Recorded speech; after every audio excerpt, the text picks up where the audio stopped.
നമസ്കാരം. അതത് മാസത്തിലെ പെൻഷൻ തുക വിതരണം ചെയ്യുന്നതിന്റെ ഭാഗമായി ഓഗസ്റ്റ് മാസത്തിലെ പെൻഷൻ തുകയുടെ വിതരണം അടുത്തയാഴ്ച ആരംഭിക്കും.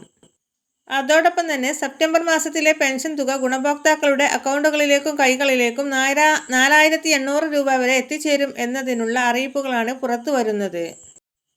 ഇതിൽ 3200 രൂപ നേരത്തെ കുടിശ്ശികയായിരുന്ന 5 ഗഡുക്കൾ പെൻഷൻ തുകയിൽ 2 ഗഡുക്കളാണ്. ഇതോടൊപ്പം തന്നെ അതത് മാസത്തിലെ പെൻഷൻ തുകയുടെ വിതരണം ചെയ്യുന്നതിന്റെ ഭാഗമായി സെപ്റ്റംബർ മാസത്തിലെ തുക സെപ്റ്റംബർ മാസം അവസാനത്തോടു കൂടി തന്നെ വിതരണം ചെയ്യുവാൻ ആരംഭിക്കും.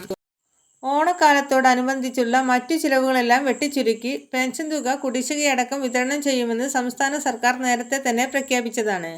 അതോടൊപ്പം തന്നെ സർക്കാരിന്റെ വീടുകളിലെത്തിയുള്ള പരിശോധന ആരംഭിക്കുന്നു എന്നുള്ളതാണ്.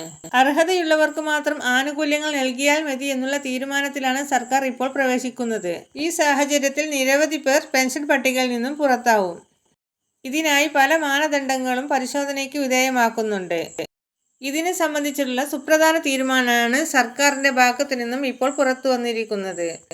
ഓരോ മാസത്തിലെ പെൻഷൻ തുക വിതരണം ചെയ്യുന്നതിന്റെ ഭാഗമായി 900 കോടി രൂപ വേണ്ടി വരുന്ന സാഹചര്യത്തിലും മുമ്പുള്ളതിനെ അപേക്ഷിച്ച് ഇരട്ടി പെൻഷൻ തുക ഗുണഭോക്താക്കൾ പട്ടികയിൽ ഉൾപ്പെട്ട സാഹചര്യത്തിലും ഏറ്റവും അർഹരായവരെ മാത്രം കണ്ടെത്തുന്നതിനുമായി സർക്കാർ കർശന പരിശോധന നടത്തുകയാണ്.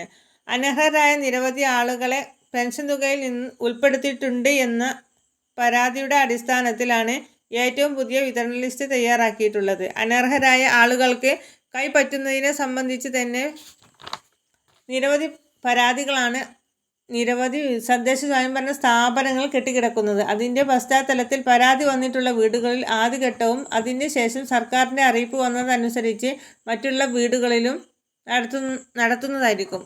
കൂടുതൽ പെൻഷനുമായുള്ള അറിയിപ്പുകൾക്കായി നമ്മുടെ ചാനൽ സബ്സ്ക്രൈബ് ചെയ്യുവാൻ മറക്കല്ലേ.